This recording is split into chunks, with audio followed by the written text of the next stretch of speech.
What's happening to us right now, as my brother Hakeem Green always say, they marching us to the showers.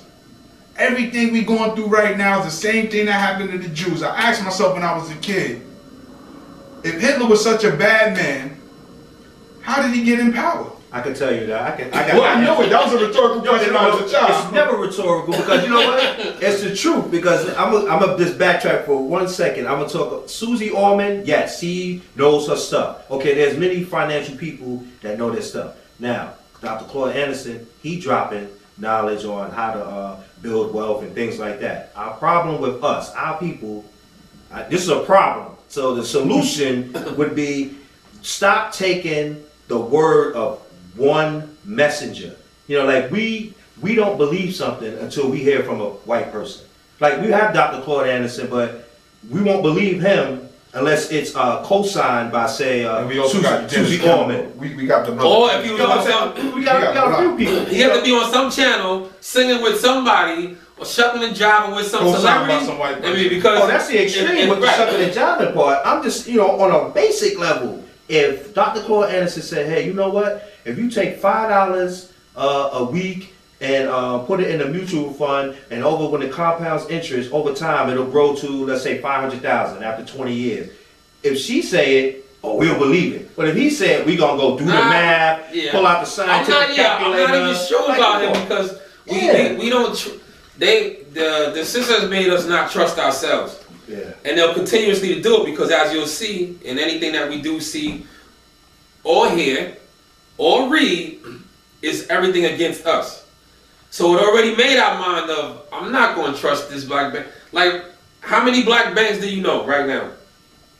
Call them. Right. And how fast do they move out the neighborhood? And what banks do move in our neighborhood?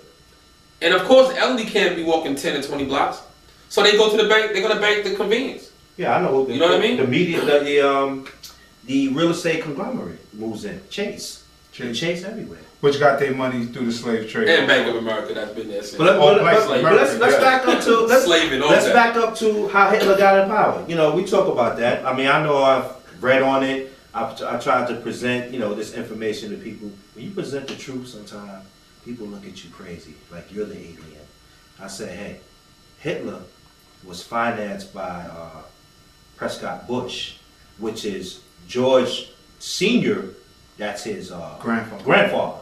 So how he was able to get the money to spread the propaganda through the media channels, showing images of Jews, black people, because black people died in the Holocaust too. As wide as it's kept. Let's just put this out there. The Jews, it's not a race. Like, there are black Jews. Like, the Jews were black people.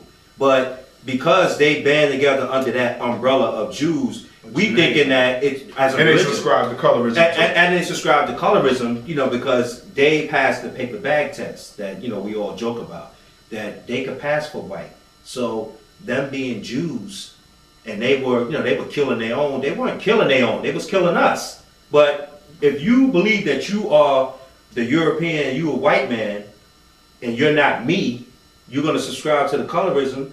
Yeah, that's what they show. But they're not killing them anymore. We've always been getting killed. We was part of the Holocaust. Yes, we were. Black bodies died in the chamber, and how did it happen? Hitler, financed by Prescott Bush, a known socialist Nazi. How do you do that as a people?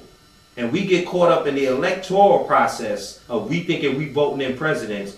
You voted in the grandson and the son of the person who killed the Jews. Whose whole campaign was predicated on white supremacy. Yes, you voted him in office. Then on top of that, so we had that. And the other one coming. Oh, we're going to get to him. Another one coming. So you got the other one coming. Hillary going to run against him. Then we'll get back to the Clinton. So then in the meantime, all right, Bush is out. You had Reagan, Bush, you had that. Then here come Clinton. Signed in a lot of bills. Built a lot of jails. More people got locked up. The Bill Clinton administration. But because they just love some Bill Clinton. They love Bill Clinton. But more black people got locked up during his administration than at any time in American history. And I'm talking about in the past 200 years.